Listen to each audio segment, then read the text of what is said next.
Zone.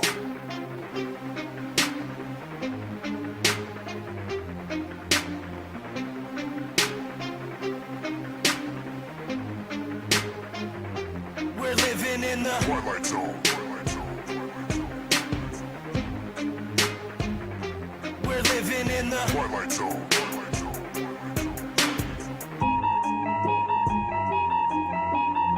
These crazy days that we live in just cause me aches and pains. Lately my life is like a season of Stranger Things. This place is flooded with demons and they invade your brains. This is an artificial hell and they create the flames. Day to day I just try to stay strong and make it through.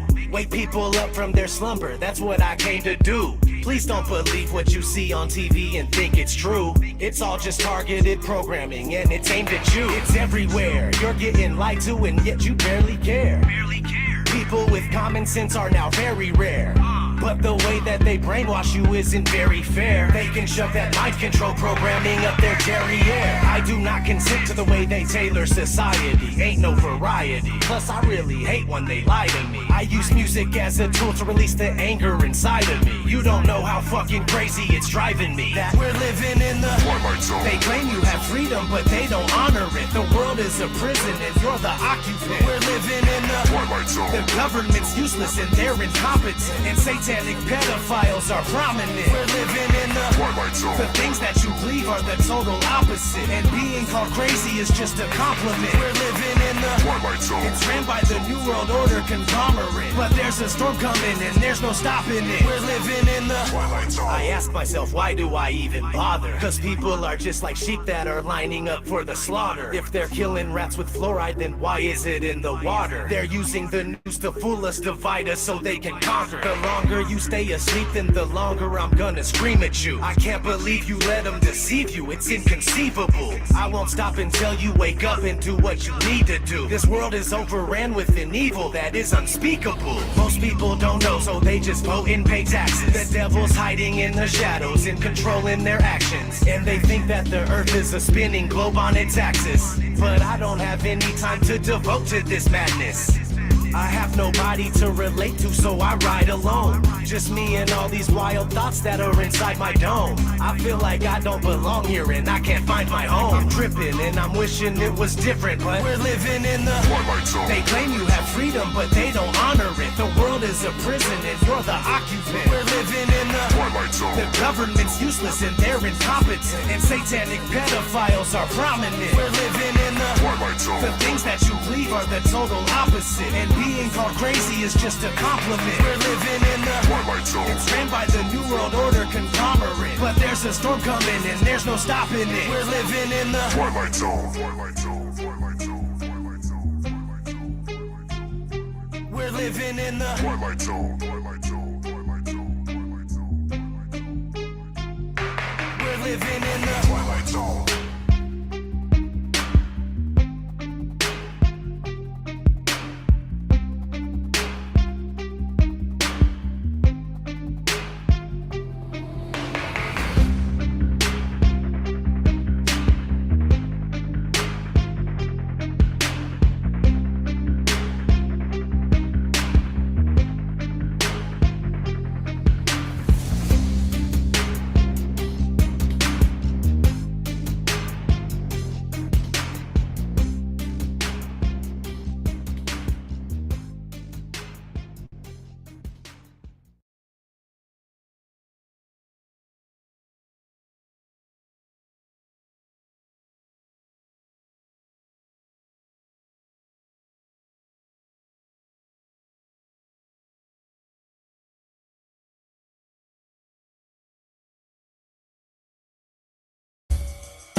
Forced into my mind this made up glow. Now I've set free my mind. I let it go. If this life should last forever, at least we are together. I know I'm not alone. We know it's not a glow. Anywhere, whenever, apart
flat earther, flat earther, flat earther, flat earther, flat earther, flat earther.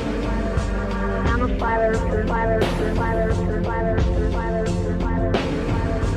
I'm a flat earther, flat earther, flat earther, flat earther, flat earther, flat earther. I'm a flat earther, flat earther, flat earther, flat earther, flat earther, flat earther. Hey, my name is Tristan and I'm in second grade and I asked my teacher to show me an experiment where water curves. She couldn't do it because it doesn't curve. The water always finds its level.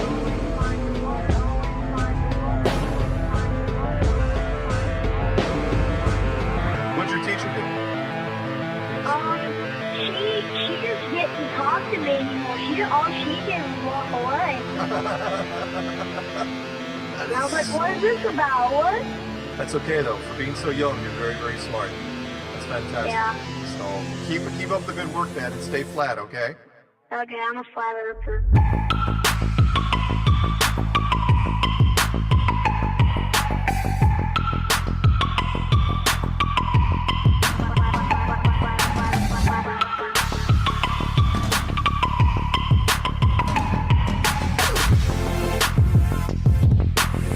She couldn't do it, do it, do it, do it, do it, do it.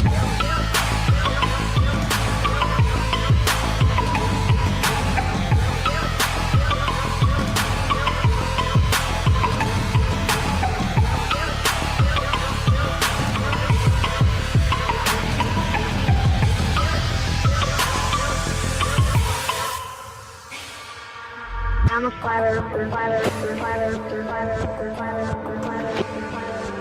I'm a flat earther, flat earther, flat earther, flat earther, flat earther, flat earther. I'm a flat earther, flat earther, flat earther, flat earther, flat earther, flat earther. I'm a flat earther, flat earther, flat earther, flat earther, flat earther.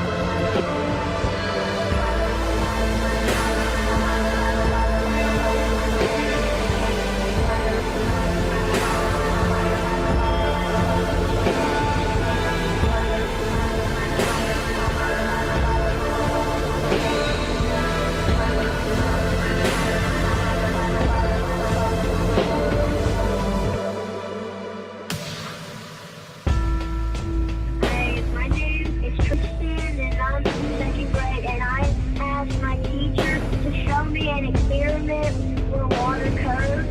She couldn't do it because it doesn't curve. The water always finds its level.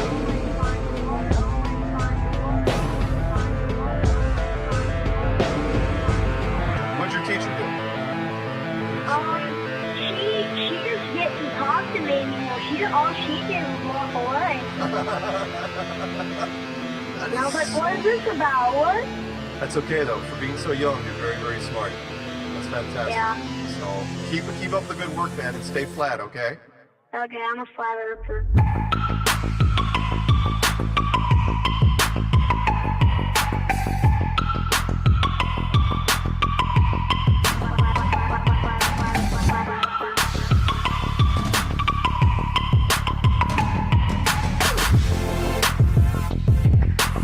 She couldn't do it, do it, do it, do it, do it, do it.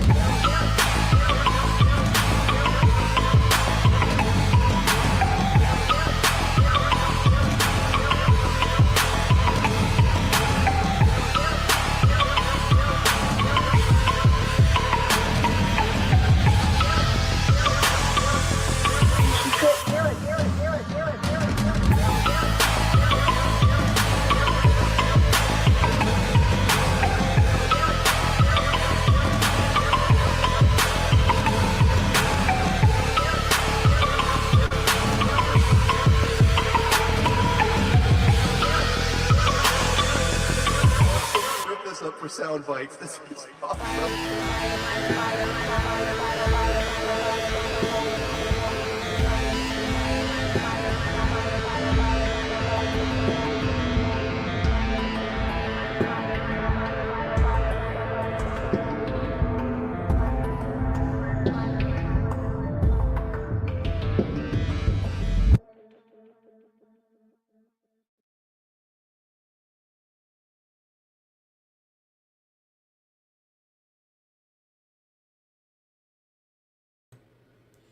Ooh, good morning, everyone. I'm going to play another song, but I just need to do something else first. I need to. Oh. I want to add Baldini's channel, but I'm going to have to drop someone else. Sorry, Flat Earth News and Reports. I'm going to remove you. Come to YouTube. Goodbye. Alright, let's see if this works. Alright, let's see if this works. We're going to try to add Baldini's channel. Yay, it's going to work.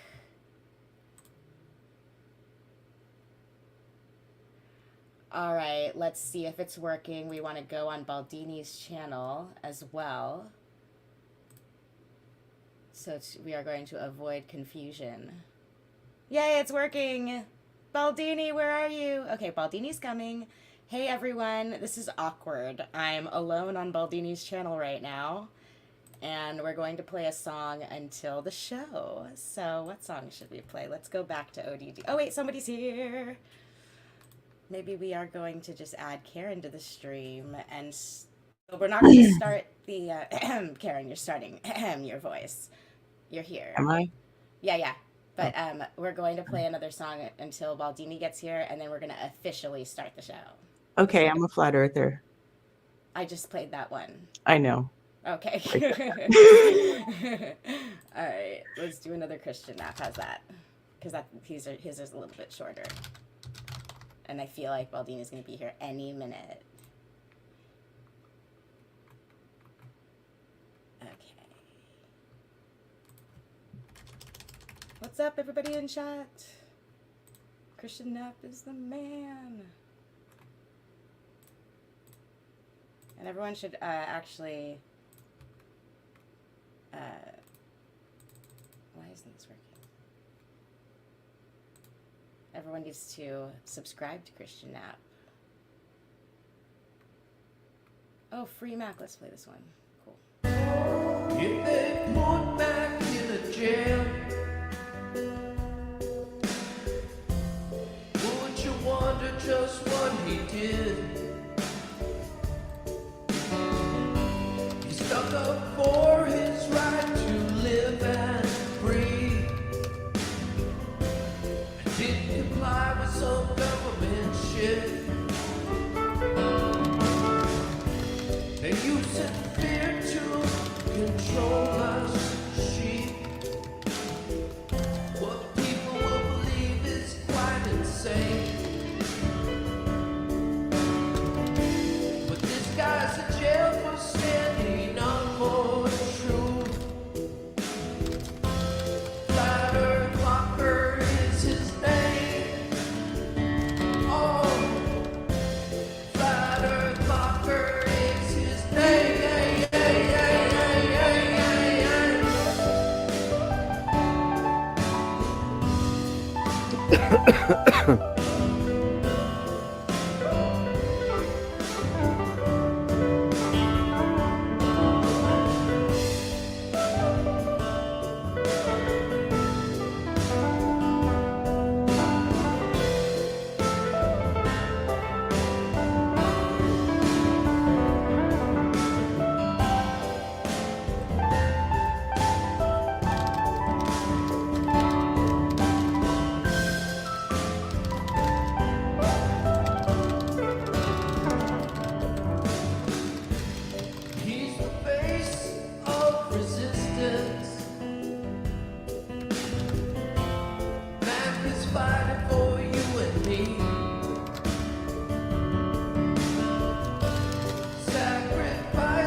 All right, that was Christian Knapp, Free Mac.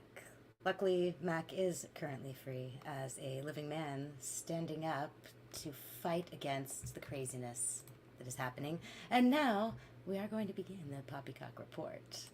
And that means that we need to get the Poppycock Report song up. Poppycock. You'll always be. Poppycock.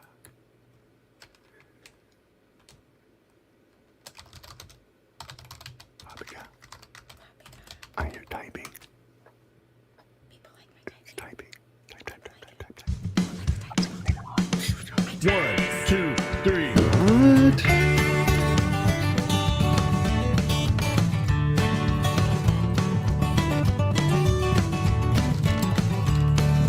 Cocks don't pop at all. Poppycock cocks do poppy by 4. And that's why all the folks on Poppycock keep poppycocks in a jar. But once I met a girl on Poppycock back in the Poppycock Hills. They won't let me back on Poppycock, reckon they never will. Well, Poppycock, you'll always be home sweet home to me. Good old Poppycock, Poppycock, you and me, Rose and Baldini.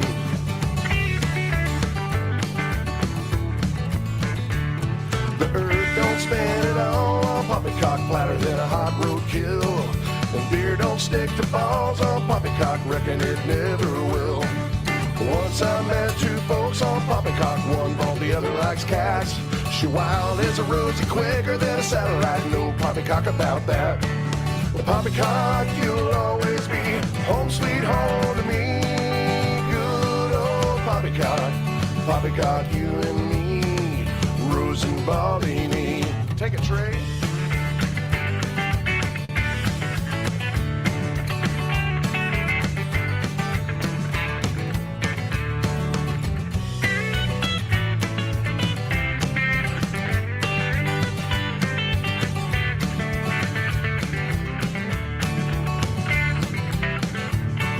Sheep don't like to block on Poppycock, ain't no Poppycock pins.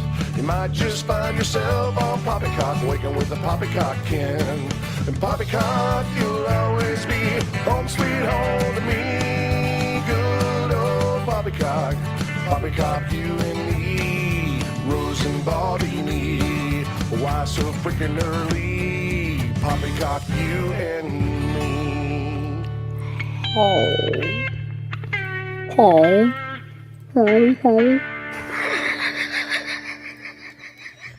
Good morning, fuck's sake. everyone! Oh, I miss that voice. I do. This is the Poppycock Report, episode orange of season F sharp. With the I'm roast so of seven, confused. The I'm Great so Baldini and Karen B. And also, happy Tuesday, everybody in chat. I'm so happy to have been able to do the show this morning, and I'm so sorry for the confusion. I am on Baldini's channel as well, and my channel. We're everywhere.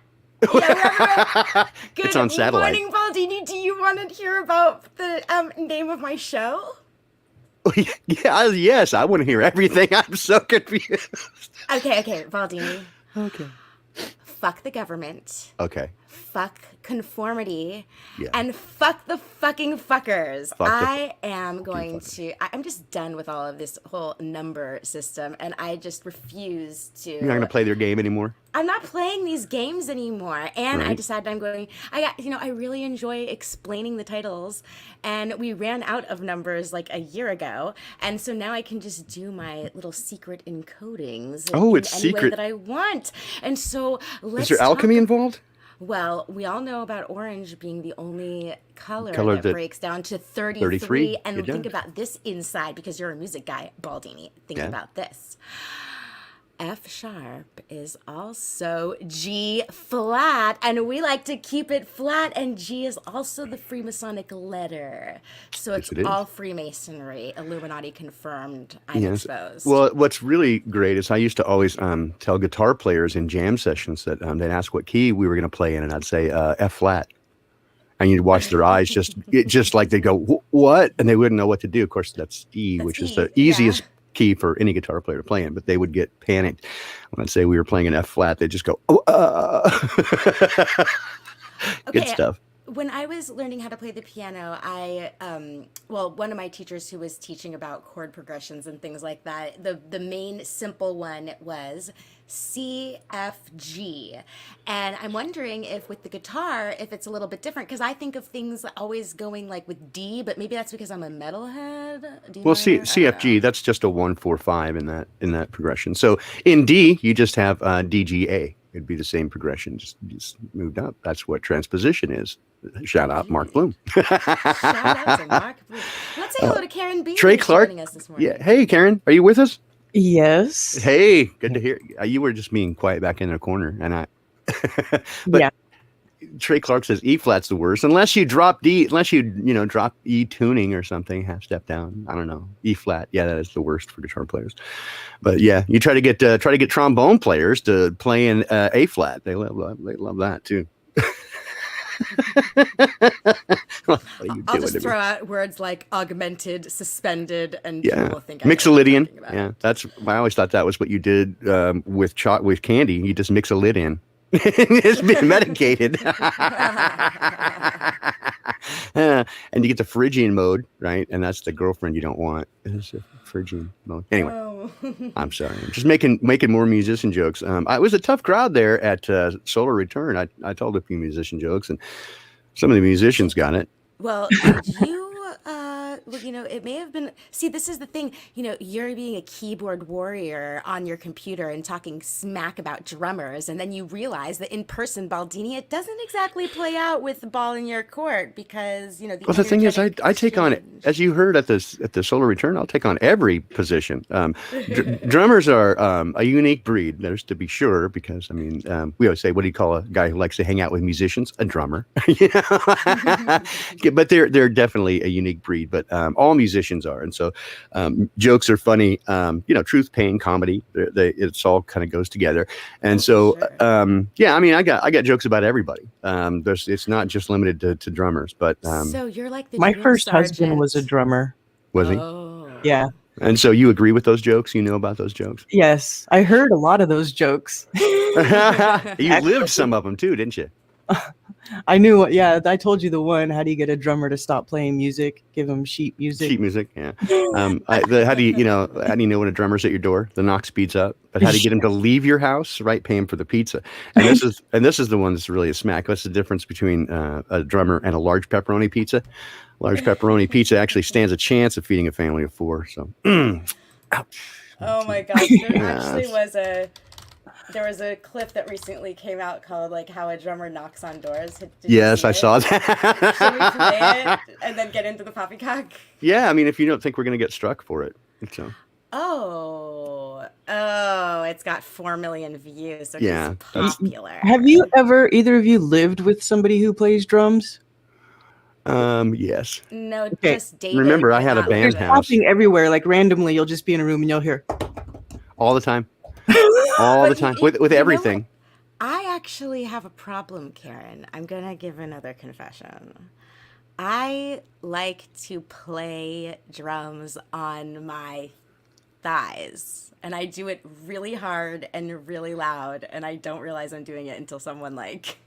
Well, Howard Stern was a fan of Butt Bongo Fiesta for years. And So since I don't feel it when I'm doing it, then sometimes when like a really good song comes on in the car and I'm the passenger, you're beating the I'll crap do out it of to yourself. Well, and Jason, like Jason's like the symbol. You can feel it. Oh, he's such a good man. Oh man. But yeah, no, I've lived with drummers, and Karen is absolutely right. They are constantly Everything's a drum. Everything. Everything. all the time.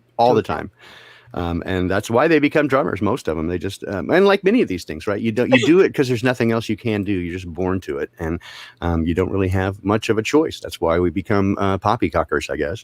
We don't have any choice other than to do it. So, hey, before we get into the deep poppycock, Rosie, Okay. we haven't had much of a chance to talk, which is why we're so confused this morning. Like, whoa. So I didn't hear I'm sure you've been on was- other shows talking about, but your experience on at Solar Return. Karen and I talked about it at length. What was your favorite or most memorable moments from the Solar Return? Oh, well, seeing you, of course. Oh And please, spending oh I please! didn't You get say to that to spend all the boys.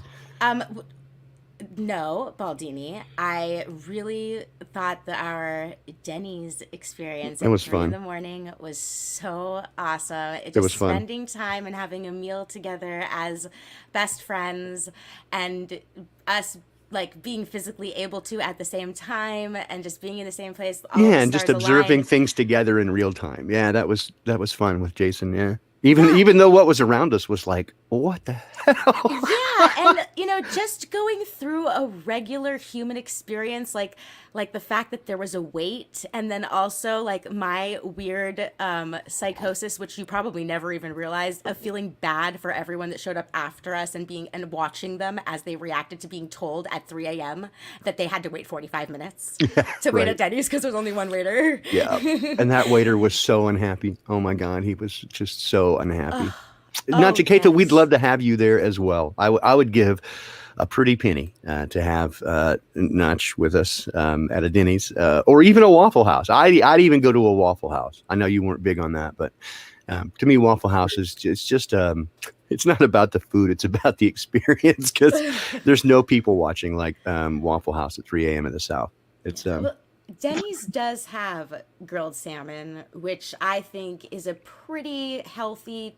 I mean, hey, it's probably like mixed with poison and antibiotics, but just psychologically, maybe there's a placebo effect associated with knowing that generally salmon could be considered healthy.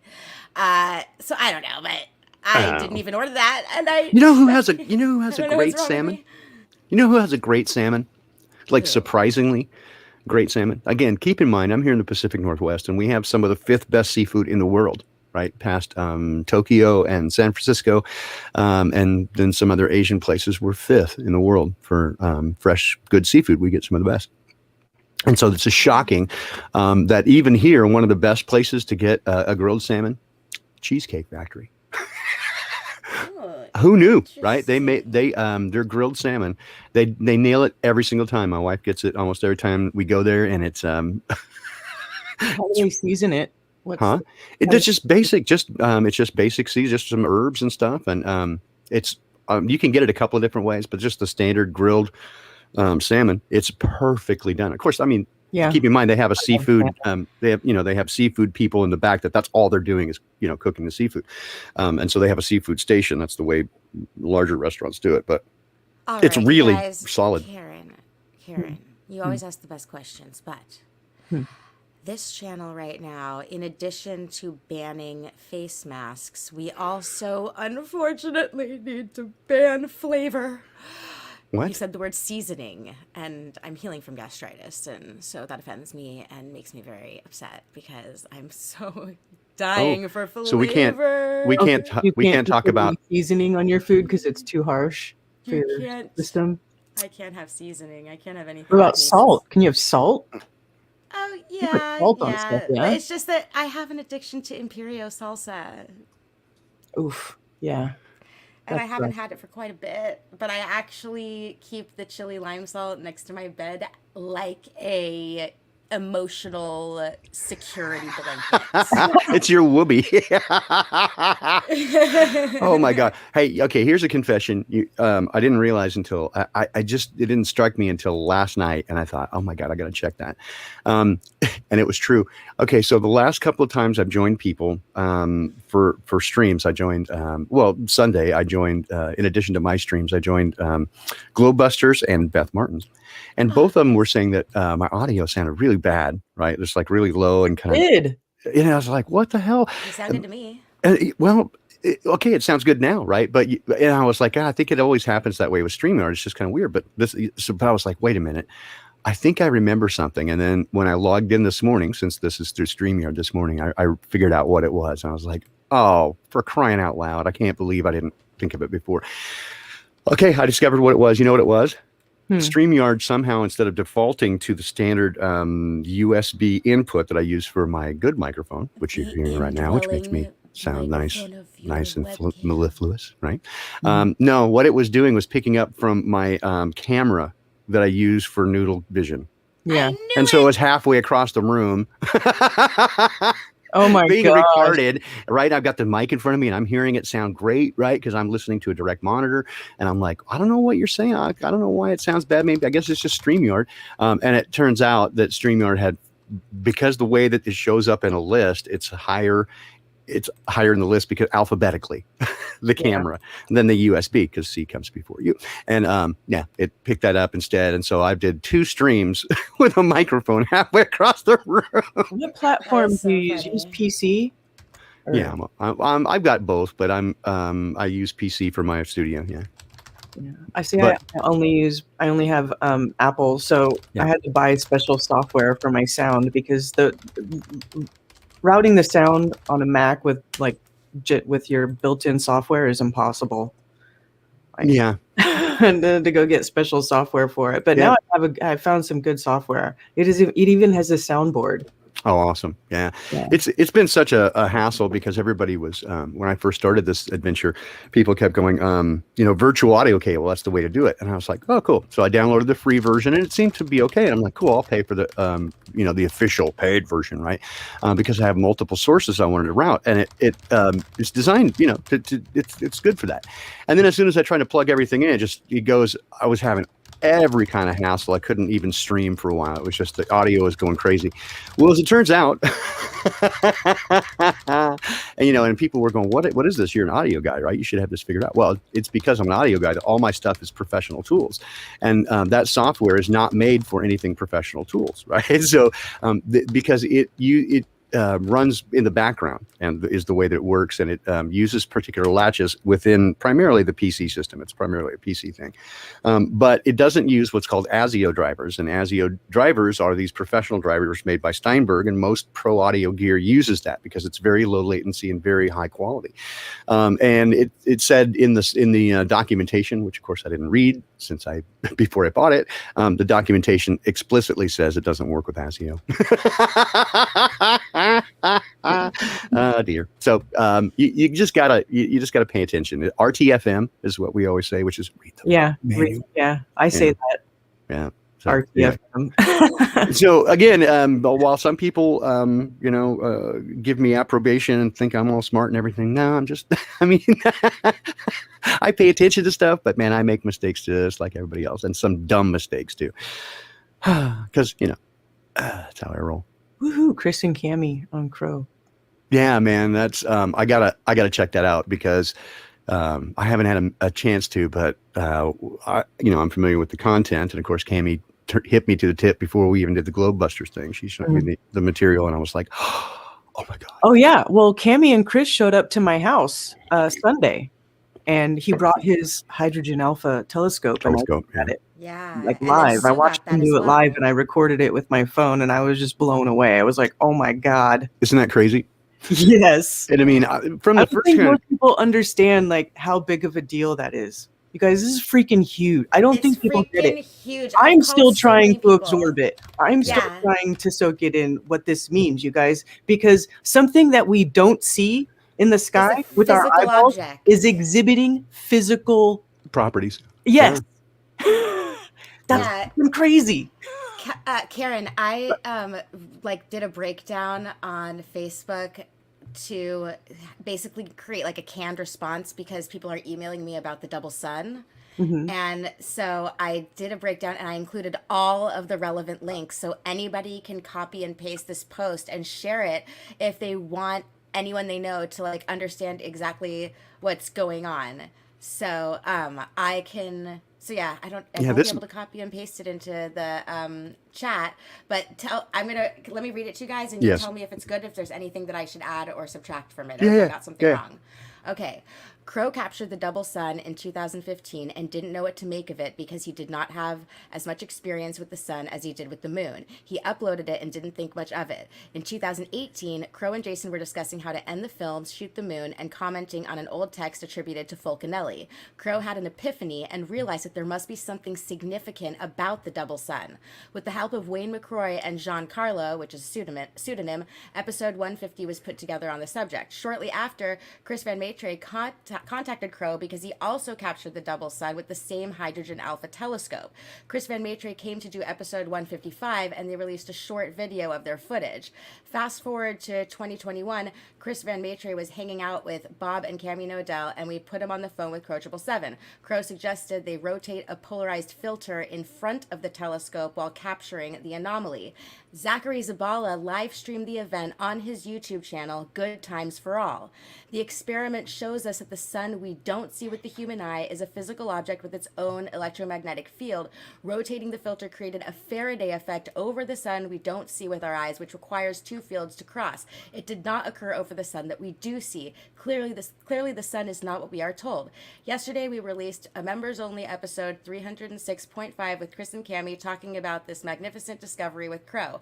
The Globebusters channel on YouTube had an incredible in-depth live discussion on the topic with visuals, also with UAP, the Great Baldini, and John the Morgile. And then I have the links to episode 150, the link to the 5-minute footage clip, the episode 155 with Chris Van Maitre, Good Times for All channels, live stream of the experiment, Chris Van Maitre's YouTube channel, Cammy Nodell's YouTube channel, the awesome 3-hour Sunday live stream discussion on the Globebusters channel, the bumper for the Crow 777 radio episode 306.5, and then I have the description of Crow's episode where at the end he breaks down that he discovered the lunar wave in September 2012 with the 8-inch Meade telescope filming with the Canon T2i camera, and then he talked about the sun that we don't see discovery, May of 2015, with the hydrogen alpha. And then after the years of telescope and camera work, he announced that space is likely better described as some sort of liquid in 2016, and also proved that the moon plays no role in solar eclipses after many years of filming all eclipses on August 21st, 2017. And Karen and Baldini, what I would love for you to explain your take on is how this discovery with the double sun relates to the lunar wave and the moon's role in eclipses. And maybe Cammy should be here for that, so maybe I should have saved that question, but I'm so curious what you would have to say. Karen, you first. I just want to say what's in the background there. You see the black sun has been, that's just a quick image, has been part of mythos for a very long time, way before Black Hole Sun, Won't You Come and Wash Away the Rain. Right. Well, what Cammy was saying, I think, the other day is that what she theorizes is, and she can correct me if I'm wrong, but I think this is what she was saying, is that Rahu and Ketu are the sun and the moon that we don't see. Possibly. These nodal points in the sky, these magnetic anomalies, whatever they are, they're somehow obviously intimately connected to the sun and the moon and the eclipses and how it all works together. So it could be, that's what she was saying. All right. So here's what I got. I guess I'll share this. I think it's the enormity of this can't be overstated. Double reaction. Oh, Cammy's in chat. Hi, Cammy. Well, then she should join us, don't you think? I would think that would be great. Send her a link. Cammy, do you want via to Skype? Do you no want to join? camera, you could just talk. Yeah. I'm just going to paste it in the chat, and if someone else is like weird enough to click on it, then I will just remove them. Right. All right. So pointing this out, I mean, again, Cammy can correct me if I'm wrong here. Because again, I've been following this stuff for a long time. There's a ton of stories about the black sun, and I think Karen kind of hit on it. This is my take on what's happening, and this is just very brief and basic, but it's a quadrupolar toroidal field lines is what we're experiencing. This thing right here, if you can see that right there, kind of gives, but that's just like a cross section, right? It doesn't really show you the whole thing. You know what a toroid is, and you know what it looks like. Yeah. It looks like that apple, right? So that'd be just a bipolar polar. And so what we're looking at here is a quadrupolar toroidal field. And it is those magnetic lines of flux that is doing this stuff. The thing that really is blowing my mind with all this, and again, this seems kind of a jump away from it, but this is the part that I haven't quite put together yet, and what I'm really trying to figure out, because I'm down with this. I mean, the first time, Cami showed, well, we talked about it, and I've seen it before, which is the polarized light, right? And why they go, oh, it's so crazy how it amplifies light, because they think it's photons. They think it's a particle. It's clearly not a particle, and it's very simple when it's done with wave physics. When you understand what waves do in additive and subtractive wave interference, it's obvious what's happening. That light is a wave. It's part of the electromagnetic spectrum. The part that really is blowing my mind, right, is as I've been trying to think through some of this stuff on the inverse square law, and think about the intensity of energy that's coming both in light and heat, and how much area it has to spread to do what it does. And then, I mean, so we're talking an enormous amount of energy. But here's the other part that's really freaking me out, is that, again, everything's what I observe in inverse square law seems almost backwards in actual practicality when it comes to the sun. In other words, it's hotter at lower elevations than it is at higher elevations. In fact, the higher you go up, it's colder. And the same is when you get higher, the light intensity decreases. So as you get closer to what apparently is the source, it goes backwards. And I'm still trying to work out what mechanism is involved here that it does this. So clearly to my view, the sun cannot be a physical object as described and putting out like fire, right? Because the closer you get, the hotter you would get. And that's not what we observe. And similarly, the closer you get, the greater the light intensity. And that's not what we observe. It's the opposite. Now, but it doesn't follow the inverse square law. So in other words, the closer you get, it doesn't follow, it doesn't follow the inverse of that. So I don't know what is going on, and it's blowing my fucking mind. And that's why I got to spend more time with Cami and go, what is going on? Because I think the trick is going to be the thing that I'm not following right, is that it's got to have something to do with electromagnetism, particularly in the way that flux lines work, because it's just not energy. It's just not straightforward energy doing it. It's got to have something to do with electromagnetism. I think it has something to do with the dome too. Yeah, that would dome. The way that the lens is refracting the light, the way that these concave lenses refract light, and they make it refract back in a straight line. Yes. Right? So it looks like an infinite light source, even though it's a very small, close light source, a small local light source. If you use a lens, you can make it look like an infinite light source, even though it's not. Yep. So no, I agree with that 100%. And so yeah, this is the part that is blowing my mind, right? Is the more I consider, one is, again, consider, it's light, right? Intense light over half the Earth's surface that we know of at one time. Do you know how much energy is required to do that? Like even at any distance, it is unbelievable. Clearly 93 million miles is, if you did the math on that, it would be, there would be so much energy there, it would have destroyed whatever universe on the heliocentric model is bunk. We know this. But even 3,200 miles away, right? Even if you try to use that one, I'm not buying that one. I think the fact that we cannot triangulate the sun is very key. That it's not a physical object. It is a manifestation of some kind. It has to be. It just has to be.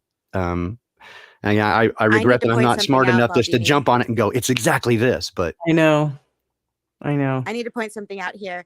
Bill Miller is saying hoping for both in the same shot. Well, here's the thing, Bill, and a lot of people don't realize this. With a telescope, you cannot zoom. It is what it is. You point your telescope up.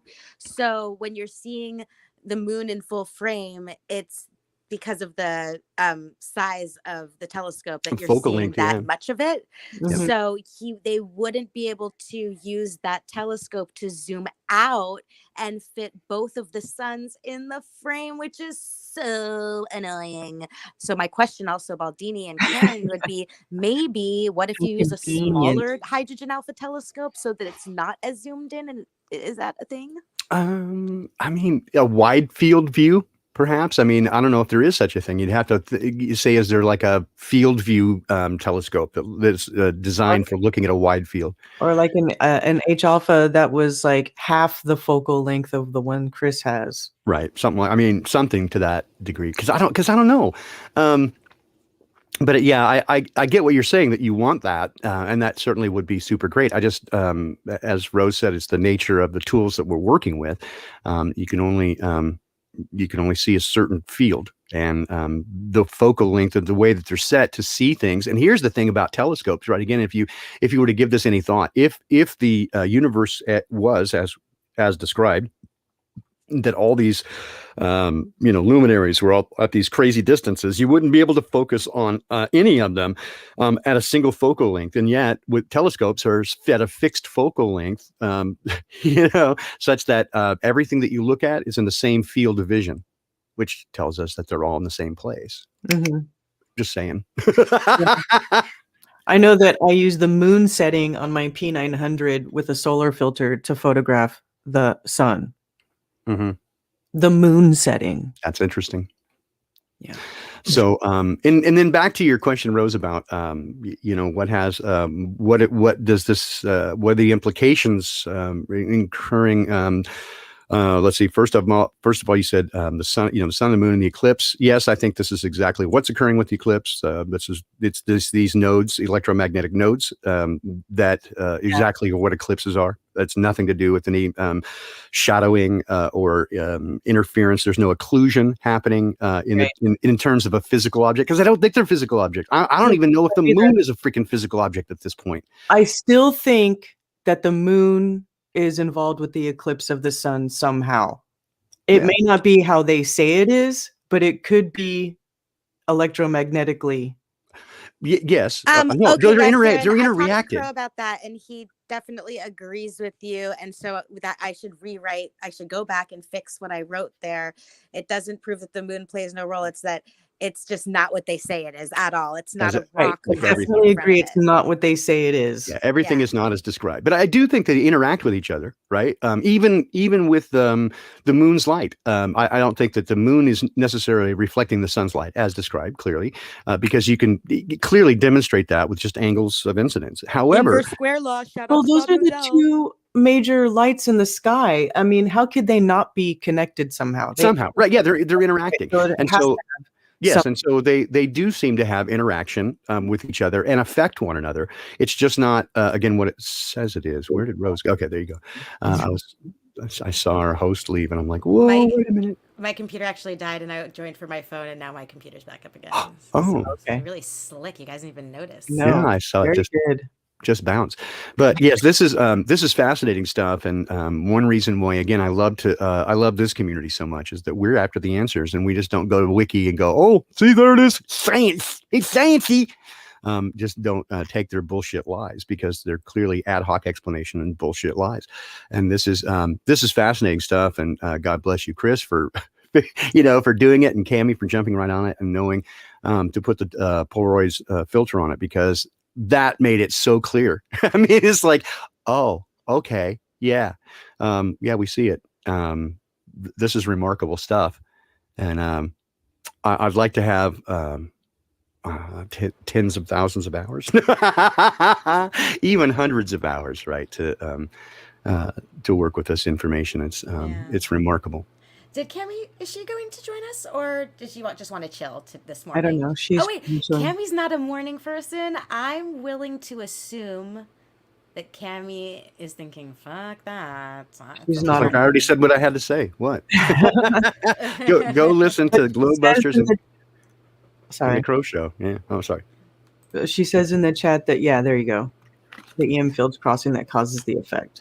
Yes. That makes sense to me, because that's what we see happening when we put the polarizing filter in front of the light. That's what we're mimicking there.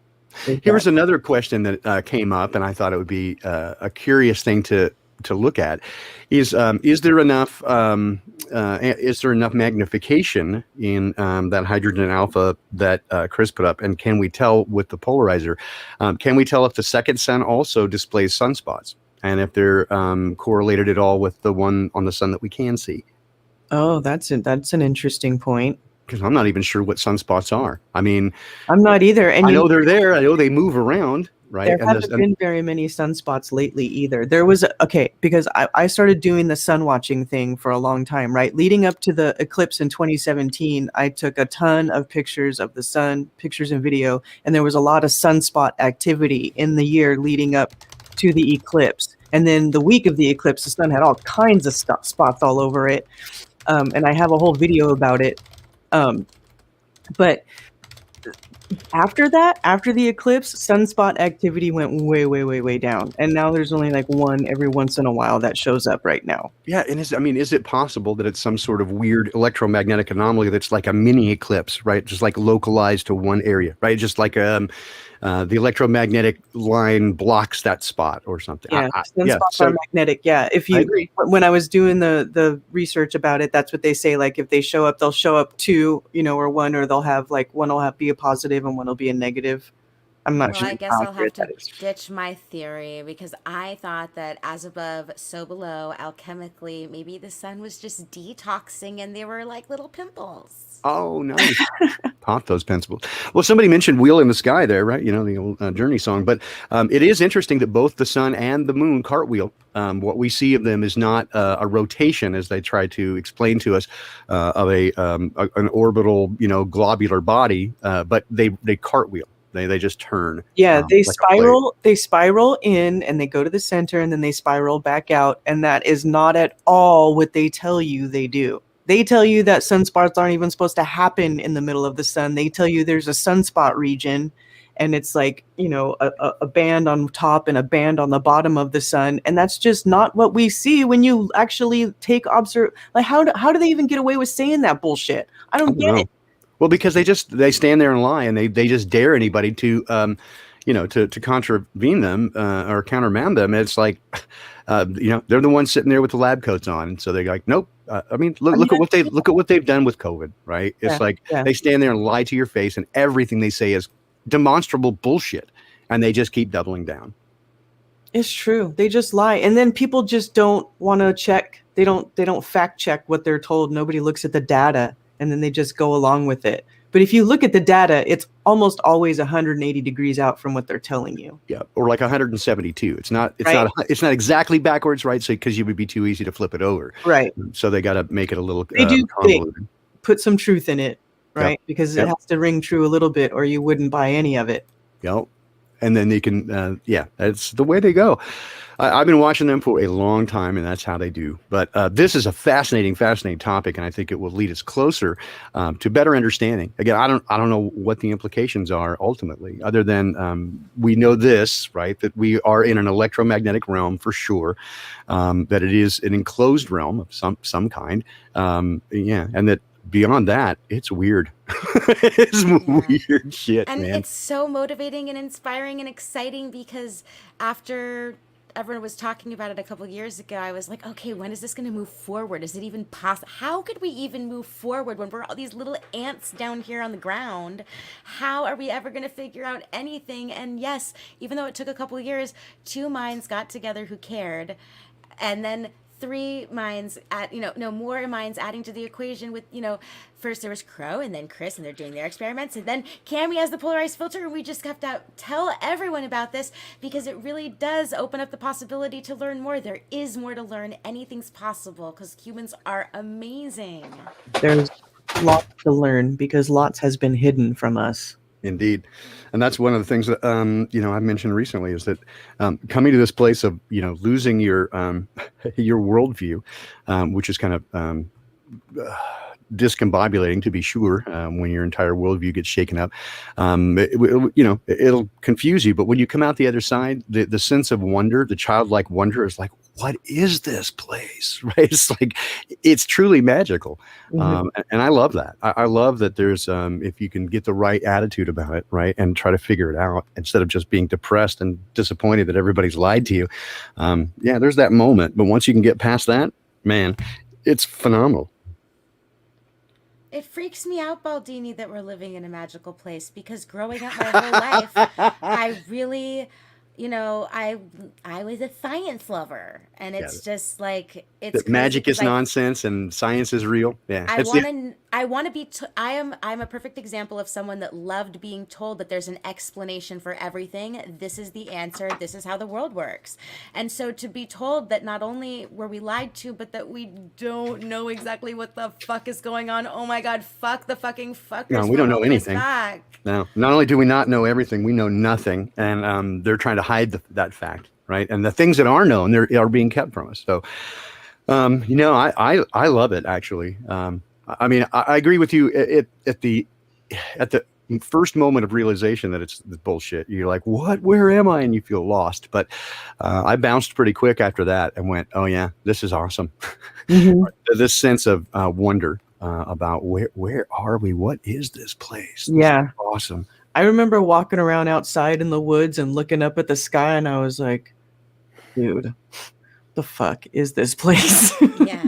Kauai. Like the first week, I was like, I felt like I was like just in like a daze, just walking around, just looking around and like thinking about observing and just thinking about it from a flat earth point of view. And I just for 2 weeks I was just walking around looking around like, holy shit. Yeah. If there's anyone out there, there's 233 people here right now. If you guys haven't like looked out into the sky in a place that doesn't have light pollution, like Kauai or Arizona or New Mexico or maybe like Yosemite, oh my gosh, you look up at the sky and it seriously is, what the fuck are these polka dots? They're so bright here. What are they? Hey, is Cammy? I don't know if Cammy is still in our chat, but here's just an idea that occurred to me. Right, is if we think of the luminaries, the non-moving, or well, I say not moving, the non the non-planetary, you know, not Mars and those, but the other luminaries, just the stars, right? If we consider those the potentially being, you know, the star in the jar, the sonoluminescence type thing that's amplified and become visualized by electromagnetic phenomena. Is it possible then that what sunspots are is some that are so potent or so powerful that it is poking through the manifestation of where the sun is, such that it causes the appearance of that darkness. It's like canceling out that thing in that spot, and then sunspots would be relative to the position of the sun against its background. I don't know. I mean, just a thought. I don't know. I agree with Cammy. It is electromagnetic manifestation, but what it is, don't know. Again, I have to play with it. I have a lot of photos documenting sunspots. If you ever want to take a look at them, Yes, please. I had people in the UK, in Brazil, all over taking pictures of the sun at the same time. Yes, I would love to see any of that stuff. I'm super excited, and I'm definitely ready to dig in.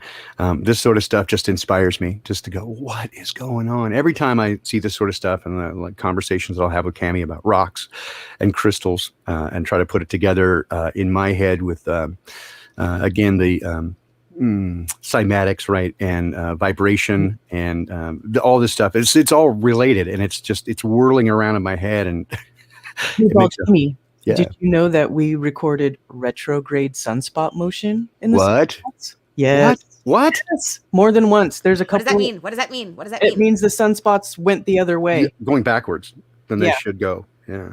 What time of year? Well, okay. I have a video on my channel. It's called Sunspots Debunk Heliocentricity. And I talk about it in that video. But when the sunspots, when we were watching it, when they get close to the middle, sometimes they go like back and forth. They'll do a retrograde motion and then they'll keep going the other way. But what I noticed is it happened when they got towards the center, right when they were about to start spiraling out again. And a couple of times I photographed retrograde motion. Mm-hmm. I see Sanskrit made a comment that the ancients would frown upon the reduction of luminaries to merely electrical, electromagnetic, and I would say yes. And I have never dismissed the idea that they might be, to a degree, sentient. But keep in mind, you are an electromagnetic, electrical being as manifestation as well. And so I'm not going to reduce anyone to just to entitled to merely that. Just saying that we are that. Right, we do put off an electromagnetic field, and we interact with each other. So why not them too? And why could they not be also sentient to some degree or to a great degree? Right? I mean, they named them. The ancients named them as gods. Right? They put God names on them with a little g, of course. They put God names on them and gave them a great influence over the actions of mankind. The stars, my dear friend, are the problem is not in the stars, but in ourselves, right? So that the ancients thought that the stars had great influence, and many moderns still do as well, that they have a great influence in our lives. And I agree with that. And it's not just woo-woo, philosophical stuff. I think that there is a direct, profound electromagnetic, of some degree. There's some influence there that touches and reaches us. And I don't know. Karen says that. Oh, what did I do? No, because you says you were in a dream I had last night to me. Oh, okay. Yeah. Whoa, oh dear. That always makes me nervous.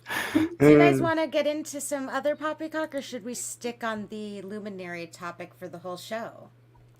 I don't know, we got 15 minutes, 14 minutes. I got to go on time today. So, well, I don't, whatever. Do you I have didn't, poppycock? Well, if you have to leave on time, why don't you go through your perpy if you have a jar? Do you have a jar? I didn't have a lot. I did have a little. I didn't have a, let's see, I got a Florida man. I would love a Florida man. Give us Florida man. Wait, hold on. Is Juan Torres here? We can't do Florida man without Juan Torres. He is. He's here. Okay. I think I'm pretty sure he's here. All right. So Florida man, let's see. Got up there, that like that. Okay. A couple of them here. Florida man accused of stealing an ambulance and getting it stuck in the mud. And you're gonna love this, guys. That guy. Oh, Wow. dear. Face tattoo man. He And doesn't look- look like the type. Okay. So look at the symbol on his face, right? It's supposed to be like a Is that Ziggy face Stardust? on a Well, face. we're a lightning bolt, but look at the the subheader. He faces Grand Theft Auto charge. Charge, right? So it says he stole an ambulance from a hospital when first responders were assisting a patient, and he got it stuck in the sand. Okay. Is that a tattoo on the front of his neck, a line going down, or is that dirt? I What's don't going know on with what his that is. neck? Look how long his neck is too, and look how relaxed his facial expression is. Like he's just like, "Yep, I What is did it. going on with that dude's neck? That there ambulance was mine for about 5 minutes." Yeah, buddy. Oh dear. So we got that going, which is nice. Let's see. U.S. appoints new global coronavirus coordinator. So there's 3 poppycocks in one. As Biden steps up to effort to combat pandemic, there's 4 poppycocks. So we'll give that a full 5 poppycocks. Woman raises money to provide free cab rides for scared Asian New Yorkers amid rise in hate crimes. What? It's never happened. So crazy. This made up Asian hate crime stuff is just crazy. It's ridiculous. It's crazy. I've never seen any of it anywhere ever. Well, let's put the call out just like we did at the beginning of COVID. All right. So we've had all the people who've died from COVID contact us. We've had many emails from dead bodies. I do want to hear from the victims of Asian hate, because we deserve to have. I've been a victim of Asian hate, or at least Asian rudeness. No, I mean, let's talk about it. All right, because what I'm saying is that I haven't seen, even here in Seattle, we have a very large Asian population. I have never yet. Is there potentially somebody? Okay, maybe, but I've never yet seen anybody take on or show any sort of racial angst against Asians. I have seen people push back on what they consider rudeness from Asians because of the cultural differences. They invade space and all that sort of stuff that we're uncomfortable with here, but that's part of their cultural thing. They don't have that sense of space as we do, and people can take that as rudeness. When my mom went to China, she said that, well, just being a white person in China, that everyone was just staring at her, and she felt like it was a bunch of, like, just eyes, like just a sea of eyes looking at her, and that there was like she felt so socially awkward, like she was on a different dimension. But yeah, I mean, I consider this similar as to in Salt Lake City. What I noted is that some of them are very bad drivers, and then when they get a little road rage as a result of their bad driving behaviors, then they immediately go Mormon bashing. Well, I had no idea you were a Mormon. I just knew you were an asshole. It's not about you being a Mormon. It's about you being an asshole. If you're going to take it that way, right, and then go, oh, I'm being persecuted. Well, no, you're getting you're getting what's due you from your behavior.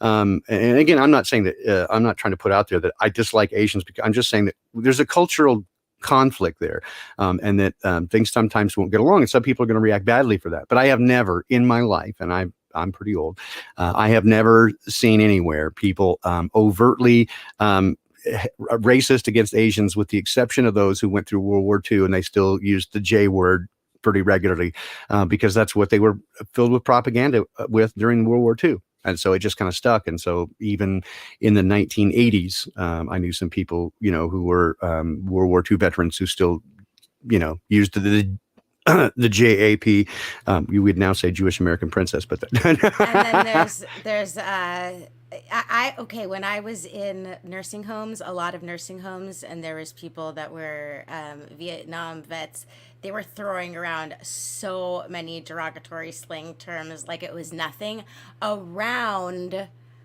patient care, whatever they call it, CNAs and shit, that were associated with that slang term. So that is actually an example of a time that I've perceived like Cambodian and Vietnamese derogatory speak, but I don't think that dementia is an excuse. I do know that medical professionals have a certain tolerance for old people saying weird stuff, but I don't think that this particular case had to do with dementia. I think it was just a really bad cultural habit among that specific sect of people who were traumatized by what happened to them in Vietnam. Yeah, my take is that most people are just, people, and they're most people just want to be left alone, and then they're going to push back on other people who feel like are not playing by the rules. Right. What we see there with the Mascos, right? They feel like they're trying to play by the rules and we're not, right? And so they're like, you're trying to kill Nana. Anyway, here's one more piece I have, and then I'm going to have to bail pretty quickly. But I noticed this again, where they try to they're trying to pigeonhole and create paint with a broad swath of people, right? They just so notice that just underneath the Q thing, right? So here's QAnon, you got that going, and then you go right down here to vaccine skepticism runs deep among white evangelicals in the U.S.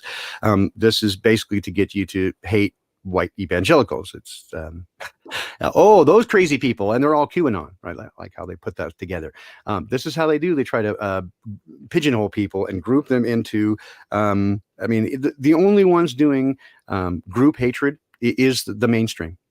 That they group people together and say you should hate this person because they have these scary ideas, and I don't know.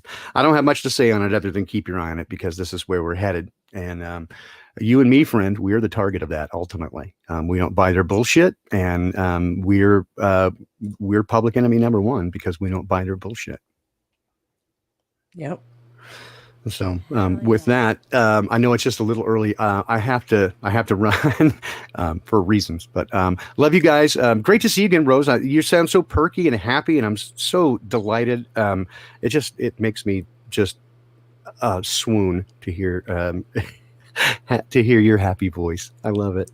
Thank you, Baldini, because it makes me happy to hear that you're happy. And I know that you have to go. Otherwise, we'll get into a Dr. Strangelove style fight between the premier and the president that everyone's nice and it's right. going to be fine. Yeah, right. Exactly. So, you have control of my channel right now. So just end it whenever you end it, and I'll come back and clean up. I'll bring the toilet paper.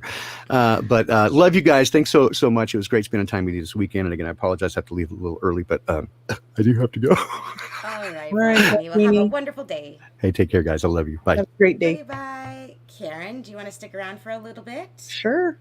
Okay, cool. Because I did have some poppycock prepared, and like a couple of little public service announcements, and I just want to know whether you concur. So we're just gonna, you know, go for it here. All right, let's see it. Our entire government is a huge mafia who launders our taxpayer money right back to themselves through foreign aid and endless wars. They all hate you and could care less if you die a horrible death. I had to shorten it because of character length. So sorry that sounds. Oh, if I say English, is that racist? It But might. do you agree? Yeah, I can't disagree with that. Yes, I'm really trying to convince I would just people add that the word slow. A slow, horrible death. right. Yes, that's what makes it so horrible, I think. I mean, isn't it so much easier to die by getting shot in the head by a Nazi than to have And autism to where be you're banging slowly your head against the poisoned. wall every day? Yeah, to be Yeah. slowly poisoned, overworked. Yes, your whole life. Yeah.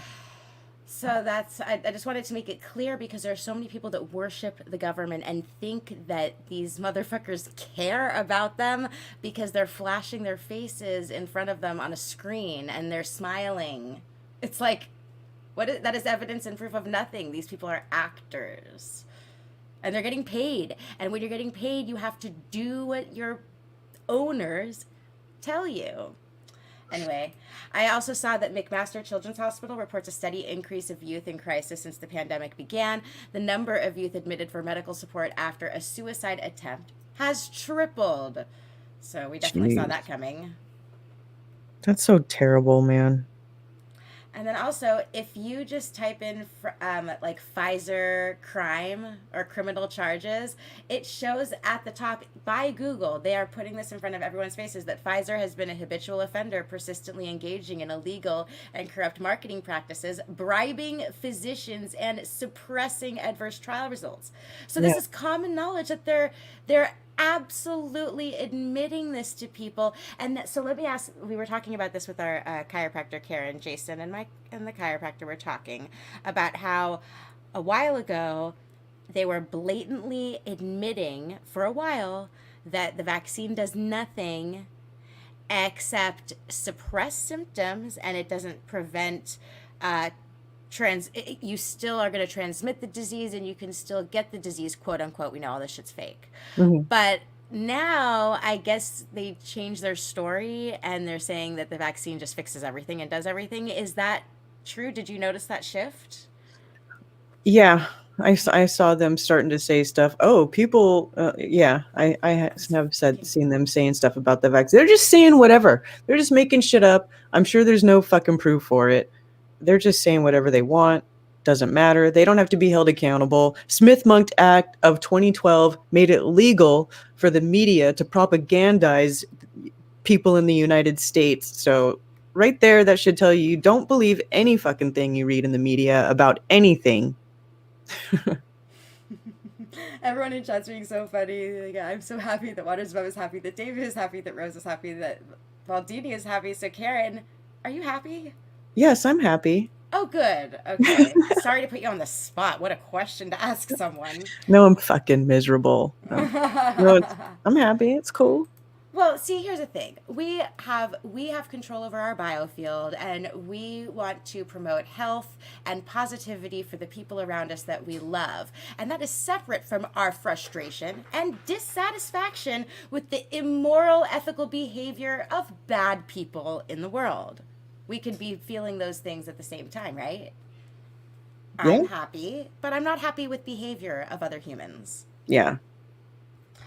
All right, what else do we have? Okay, I have a few little like memes that I stole from David Avocado Wolf.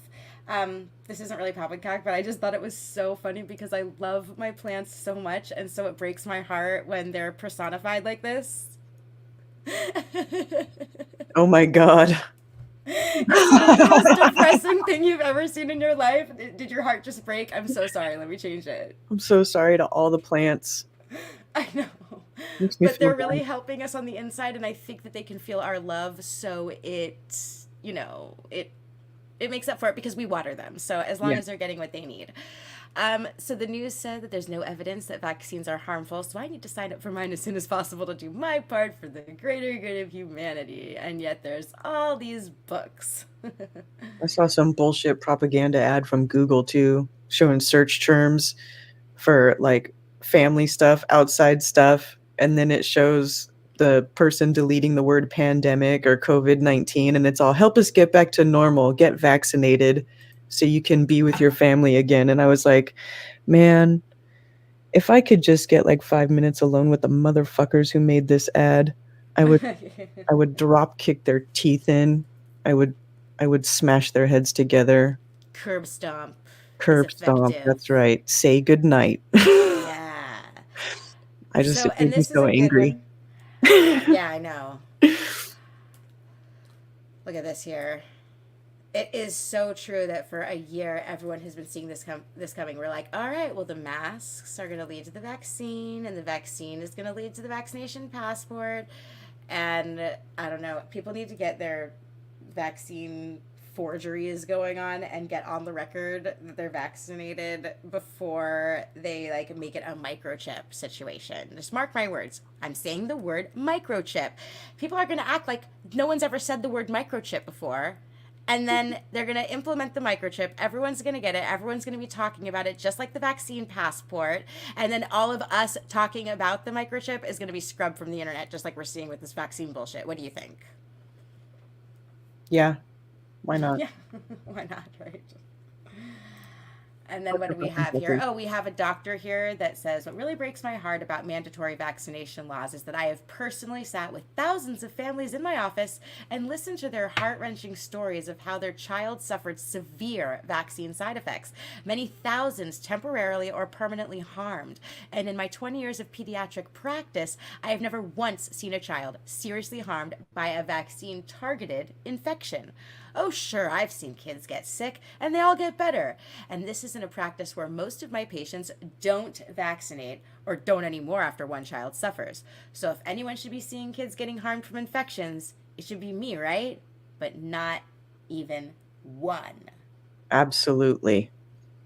Absolutely. So good for you, Dr. Bob Sears. He deserves a pat on the back. And then, Karen, I haven't answered this question. What is it called when the people doing the fact-checking are controlled by the same people doing the lying? Well, it's just called lying. Yeah. Right? Right. And then here, questioning and doubting the most historically corrupt and fraudulent companies and entities in the world does not make you anti-anything, nor does it make you a conspiracy theorist. Actually, questioning is and should be the place of reason. And the fact that questioning has become so taboo should, in fact, send a chill up your spine. I agree with that. Yeah, for sure. I mean, it's like they always say, find out who you can't talk about. You know, what can't you say and why? And that's what you should be paying attention to. Look at this. Everyone's showing off. It's so crazy. It's fucking disgusting. I fucking hate it. And then look, this is the craziest thing of the day. Now, if I was a mom, and I'm not a mom, so maybe I'm just out of touch, but if I was responsible for the life of a young one and they put a cloth over their face while they were trying to swim in the water, I would immediately, assuming I could walk, run and grab them and shake them by the shoulders and say, what are you doing? You're going to suffocate yourself. You could drown and really hurt yourself. You're going to get that cloth wet and it's going to go up against your mouth and it's going to really hurt you. And I said, look, I don't spank. I don't believe in that. But look into my eyes and believe me that I'm telling you this because I love you, my baby child. But if I did that to a 20-year-old stranger, that would be considered assault, battery, and completely inappropriate and crazy. So I don't know what to do, Karen. I don't know what to do either. This is insanity.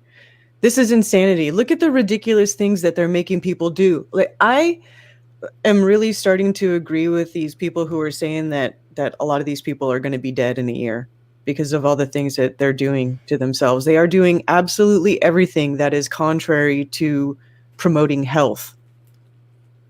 I hate to say it, but I feel like that is a easier, like that would be a less painful option. Like it's hard to believe for me that they're gonna let people die that quickly, because so far what I've seen is that they're implementing chronic illness and permanent customers to support their financial agenda. So unless it is seriously time for them to depopulate and do the whole Georgia Guidestones thing. Look at that comment from Waters Above, Rose. Oh, let me look, because I'm looking at my little screen that shows the thingy. Where is she? Your father-in-law just died unexpectedly on April 2nd. He was only 66 years old. He received both Pfizer doses in February. Oh. Oh my gosh. I am so sorry about that, Waters Above. I love you. And it's a huge shame. My uncle, Uncle Gerson, it's funny that it's actually a nickname. His real name is Aaron, but I never called him Aaron in my entire life. But he goes by Uncle Gerson, and he just passed away. And I don't know if he got the vaccine, but he was a smoker for 70 years. And when I finally did quit smoking, I thought to myself, like, oh my gosh, no, Uncle Gerson aren't going to have our little special patio breaks. But I got over it, and I'm really glad I did. But it's crazy because for a long time I've been saying that everyone in my family gets cancer, survives it, and then dies of natural causes. So now my great uncle Gerson is my first family member to actually die of cancer, lung cancer. But I think the smoking for 70 years, I think that I can still say that it's possible that the streak can keep going as long as people don't smoke for 70 years.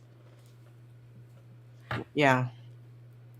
But there's a lot of people that smoke for 70 years and they still die of natural causes. So, I mean, I think it's so interesting. Like Crow, for example, he's when Jason's the type of guy that's always like, well, you need to stop doing that, and as a previous smoker, I know what it's like for people to remind you that you're killing yourself. Mm-hmm. So it's just like kind of cringy. It's like, stop it, Jason, you don't understand. But like the way that Crow responds is just like, well, I'm just not going to get it. Like he just decided, I'm not going to get it. I don't accept that. So I don't accept that. I will not get smokes? I didn't know that. Yeah, American Spirits. Hey, that's the same kind that Watson smokes. Yeah, well, he's cut down a lot, so I don't know. But there are a lot of people who smoked for many, many years and they live to be very, very old. I don't know that smoking necessarily kills you. I mean, that could be part of the psyop too. I mean, look at the big campaign the government did against cigarettes and telling everybody that it caused cancer. But now what do we know about cancer, right? That it's basically everybody has cancer in their bodies, right? It's just whether or not your immune system is working properly to keep all those things in check. Yeah, the environment. In your body. The epigenetic environment includes consciousness. And so it's not just the poisons in the environment, but also our emotions. And so absolutely everyone who gets sick, it's probably a perfect storm, a combination of variables that brought them to that position where they could get sick. Because if everyone is doing what they're supposed to do and healthy, and if there's no toxins in the environment, then you're just not going to get sick, and you can't get sick because that's what immune systems are. Mm-hmm. So, yeah, it's just so frustrating because we've just been lied to about the nature of disease completely. And now everyone's distracted by this little tiny invisible monster. Yeah, that doesn't exist. It's eating everything. Do you like learning about epigenetics? Yeah, I like, well, I mean, it's not fun. But I think it's important stuff to know. You sometimes you got to look at the stuff you don't want to because you need to be informed, Well, I first was introduced to the idea when I had quit the corporate world because I thought I was going to become a kindergarten teacher. And I was taking an early childhood education class, and the way that they described epigenetics is that epigenetics are the methyl molecules that surround the DNA that act as on and off switches. So if you have a genetic this is just the way that they describe it. If you have a genetic predisposition to cancer, like let's just say you have a genetic marker that they've identified as like the cancer gene, then even if you have that, it's really the epigenetics, it's the behavior of the methyl molecules that act as an on and off switch. So if you have a healthy epigenetic environment, then you're probably going to be okay as compared to someone who doesn't with the same genetic predisposition. However, what I found out after that is that, of course, as usual, science has completely disregarded the metaphysical and emotions and the fact that your consciousness is what has a direct impact on epigenetics. It's just that people can't really imagine or visualize that because they're using this word methyl molecule, and then people just start imagining a chain link on a screen and they just like shut down. So I just really despise how the system explains shit to people. Yes, it is good to have specific terms and names to define what things are, but people should really be having these conversations on a holistic level so that people know what the fuck they're talking about. Yeah. Yeah. Well, you know, yeah. So much about how the human body works. Like I mean, allopathic medicine is completely contradictory to health too. I mean, just everything about what we're told, how to take care of ourselves, you know, what promotes the growth of a healthy, independent, free-thinking, competent adult. You know, they have us doing all kinds of shit that we shouldn't be doing, and things that, you know, ignoring the connection between our heart and our brain, for instance. That's a huge one. You know, how they always told us growing up, think with your head, not with your heart. But your heart has a brain, and your heart has an electromagnetic field, and your heart precognitively downloads information through the ether and actually informs your brain of the situation before your brain knows. But they don't tell us that. They tell you to ignore your heart, but your heart is the first point of intuitive intuition and any sort of knowledge from within. It's the point where it comes from, right? So, in my opinion, that's what it seems Yeah, to be. no, I agree with you completely. And I also, when people talk about the heart, I also think about the clips that RV has done about the phrase "follow your heart," which does have, like, in his opinion, a satanic connotation, and he demonstrates different things in the media to show that. But I think that the common sense approach to this is that we, like, again, we have to look at all of this from a holistic, or allegorically, we just look at it, like at the analogy of, how do I put this? Well, we have all of these different processes in our body that represent different things. And so holistically, it's not just the heart, but it's also the brain and also the gut too. Yes. Like, yes. So, I mean, it's what we eat, it's what we think, and it's what we feel. And all of those things together contribute to our ability to discern. And it's through Yes. that discernment that we process the information that has come to us through our senses and, you know, talk to each other, use the logical deduction, the apophatic method, and we come to a conclusion that should be close to the truth. And as we keep doing that over and over again, we get closer and closer to the truth. Yeah. Yeah. So, like what you're just saying, that's exactly what was just going through my mind, because the you have the gut, the heart, and the brain. All three of these things can be considered to have a brain because they all have neurons. So yes, even in your gut, you have a brain. And if you think about it, what the three things that you need to have to take care of to live to your fullest potential is your body, your mind, and your spirit. So your gut is in charge of your body, right? And then your mind, your brain, and your heart, your spirit.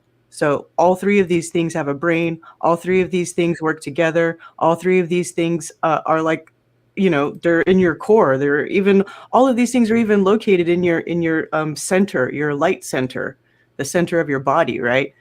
So very important things.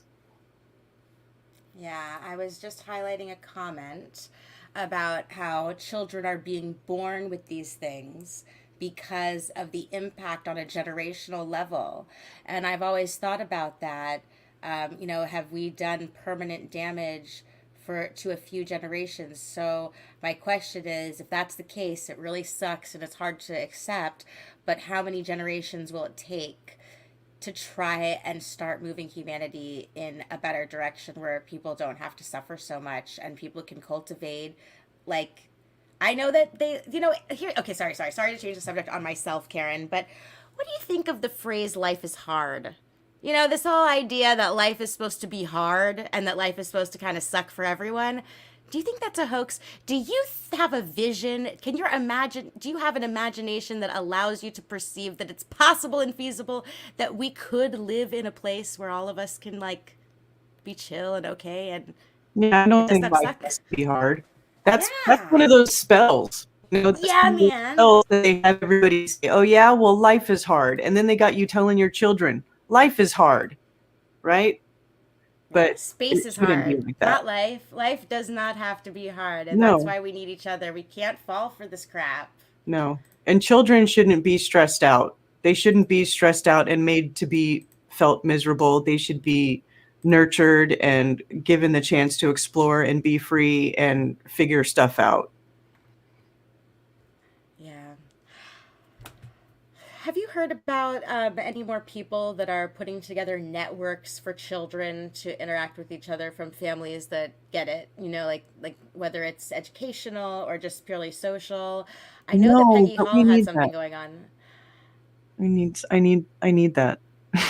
Peggy Hall has something going on, like, called Freedom Learning, where it's just trying to get everyone to not, it's good to fight back against the system for the sake of, like, practicing your paperwork skills, but just take your kids out of school. You know what I mean? Like, do not put them there. Take them out. And so I really appreciate everyone who's trying to make that possible for anyone. Because at the beginning of all this, obviously there was people like, well, shit, I'm not going to be able to do that. I'm a single mom who's working 2 jobs, and, like, basically school is my child's free daycare, And isn't that sad? I think that's sad that people have to just deal with what is the option that is given to them by people, like I said at the beginning of the show, people that don't like them, you know? This is the option given to you by people that don't like you. So I really have a vision for the future that we all can work together to, like, take care of the children together as a community and old people as a community, so there doesn't have to be, like, nursing homes anymore. I don't really want to have children. It's funny because I kind of am curious about what it would be like to be pregnant and give birth, just to, like, take that off of the like, to-do list in life.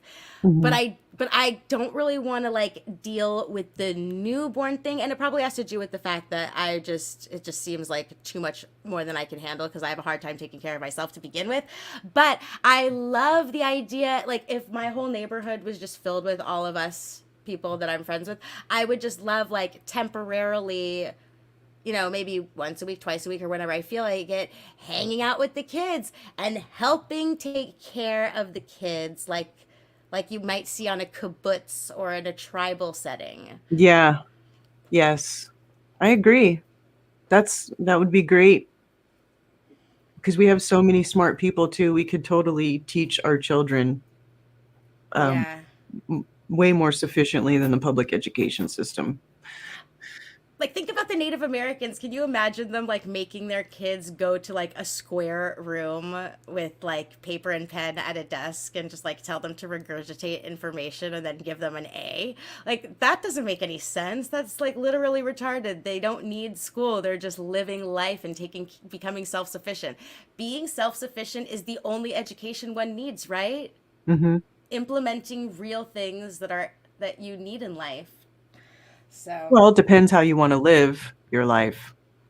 So, but yeah. okay, well, go into that more. Talk about the different situations that you see. Well, I mean, I guess some people don't want to be completely disconnected from blue pill society. So, You mean, like, just have an iPhone and use the internet, and that requires, like, corporations to provide it? Is that what you mean? I guess. Because I don't think that that's off the table. I don't, just because I'm describing something akin to like tribalism doesn't mean that as advanced modern humans that we can't work together without government and corporation to accomplish things. Right. I know it's so crazy to imagine, like, how do I make a freaking OtterBox for my iPhone, like starting from scratch without help from these motherfuckers? But 3D printers. yeah, man, like, let's fucking take over this shit. Yeah. I don't know. I mean, I think we could do it. I mean, we just have to become self-sufficient, and you have to decide what you're willing to give up, how big of a change you're willing to make in your personal life and how you live your life. You know, Yeah. how far detached do you want to get? Me, I'm ready to just go away. Just be hiding out I would love to be in the tropics somewhere. Just an island. I'd go to an island. Okay, good. I'm glad that you clarified because I wasn't sure if you meant like go back to Jesus. No. Good, good, good. Yeah, the tropical area is freaking fantastic. I would love, love, love to just have like a timeshare in the tropics. You know how they do Anarchapulco? Wouldn't it be awesome if there was a place like that, but where people could just, like a revolving door, where people could just come in and come out and just take turns hanging out there? Mm-hmm. And have like have destination see here, this is why I'm thinking in this way. I was talking to Jason about the idea of having like a flat earth or, breakaway society airline situation or chartered flights. Mm-hmm. And it's just never going to work for, oh, Karen, I want to come visit you by myself, so I'll just call a pilot to come take me. Nah. No, we have to have everybody going somewhere at once, and that's how we get it started. So that's what I'm saying is, like, if there's 5 places in the world that we could all agree upon wanting to go to vacation to and all work together to have those locations, then we have the chartered flights go to just those 5 locations from certain locations at certain times of year, and then that will allow everyone the opportunity to take advantage of that option from their location at certain times of year. Yeah, that would be great. Right to build a network like that. Fuck yeah. That's what I was saying last night on Brian's Patreon stream. I think we were talking about it because we were talking about the people in chat. There's some of them are from the UK and they're like, we can't go. And I'm like, man, wouldn't it be cool? There's enough of them over there. Wouldn't it be cool if we could charter a plane for all the UK flat earthers to come over at once for an event? That would be awesome. I'm looking at news maps here to see if there's any Poppycock worth mentioning before we end the show. What are your plans for after this? Are you doing anything fun today before your epic show with Mark Sargent on TFR? Yeah, I have a chicken coop coming today, and I also have a live crystal class today. Wow. I have a lot going on today. That's awesome. I like that. I really want to learn. Cami was having me put different rocks and crystals against my face and comparing that with inanimate, man-made objects like plastic and glass and things like that. And I, of course, felt the temperature difference. But I really just want to feel like that energetic thing that you're always talking about, you crystal people. Like, I don't feel anything different other than the temperature when I do that. I recognize they're different elements. Well, it might help for you to... Do you have any crystals? Like, at your house that you have? Do you have any? Yeah, I have some amethyst and some quartz. Okay. Yeah. Well, do you ever meditate? I try. Okay, well... If you ever, this is how I started feeling the energy from crystals better. You just meditate with them and you put them in your left hand. Your left hand is the receiving hand, and just do one crystal at a time and just, clear your mind and just sort of set the intention of the meditation for the crystal to let you know what its purpose is. And then you just sit there with it in your left hand and just be open to whatever messages that come to you from it. Okay, well, I'm really solution oriented and focused. So even though this sounds silly, I'm willing to do anything for the purposes of doing this. So, the best way that I get into a state of meditation is when I'm already doing something with my hands, like coloring, painting, or playing the piano. And I swear to God, I've been trying this for 30 years. So, well, not, I shouldn't say 30 years because I was 30 years ago, but you know what I mean. So, what if I taped a crystal to my face or something while I was playing the piano, and then I took that off and taped the other crystal to my face? Or what if I put one crystal on one cheek and another crystal on another cheek, or something like that? I know that sounds funny, but I'm being serious. I'm way woke. I'm not studying mainstream crystal stuff. I'm not. I'm studying everything. Yeah. Here's what you could do. Okay, the amethyst is actually the purple stone, right? It's good for your third eye. Tape that over your third eye while you're doing stuff. I've meditated with crystals. I've put them on my third eye, quartz crystals, amethyst. Yeah. Or if you have a beanie, you can put it on your crown chakra, put the quartz on your crown chakra on top of your head, and then put the beanie over your head so that it stays in place. You could do that. Ooh, okay. I like the idea of the beanie a lot more than tape. So, sweet. Or if you can make it work with the beanie on your forehead too, you could do it that way. Oh gosh, I don't. Oh, yes, Karen, I am so good at thinking of things. I have a swim cap. There you go. There I go. That'll work. Yay. That will definitely hold it against my forehead and look really funny. Or you could put the swim cap on and then you could tape the crystal to the top outside of the cap. But then it's not touching me. It doesn't need to touch me. Well, it'll still be close enough. It's still going to be close enough to your third eye that its energy is going to start entraining your third eye. Insanity. It's going to go through the swim cap. Don't worry about it. Look at this headline. Want to worry about the next pandemic? Like, what? They're actually just saying things exactly the way that they're like before. Okay, you know how in They Live there's like a billboard and then he puts on the glasses and then it says what they're really meaning. But this is what they really mean. Like, they're not even trying to put a facade over it. They're just trying to get people to worry. Isn't that insane? What is going on here? Just what? Yeah, they just want to create so much fear, but we're not going to fall for that bullshit, right? That's right. This is like AI. AI is writing the news. Oh yeah.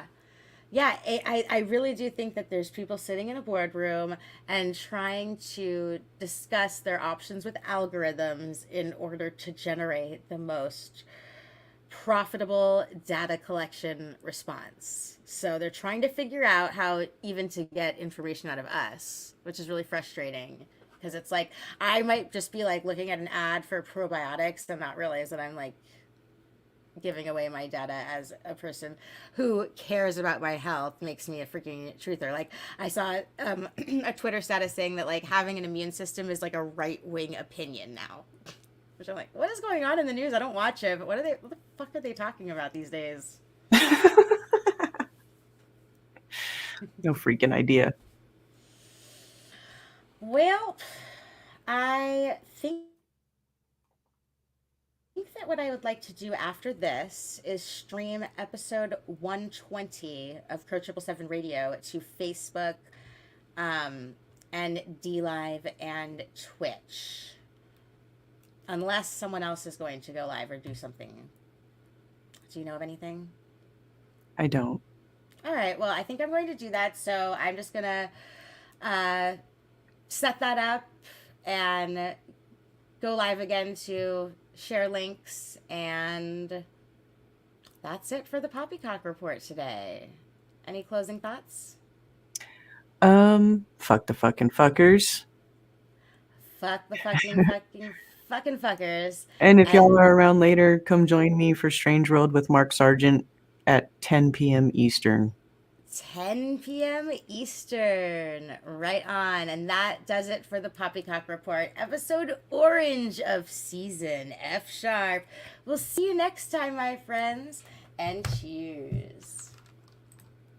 Cheers.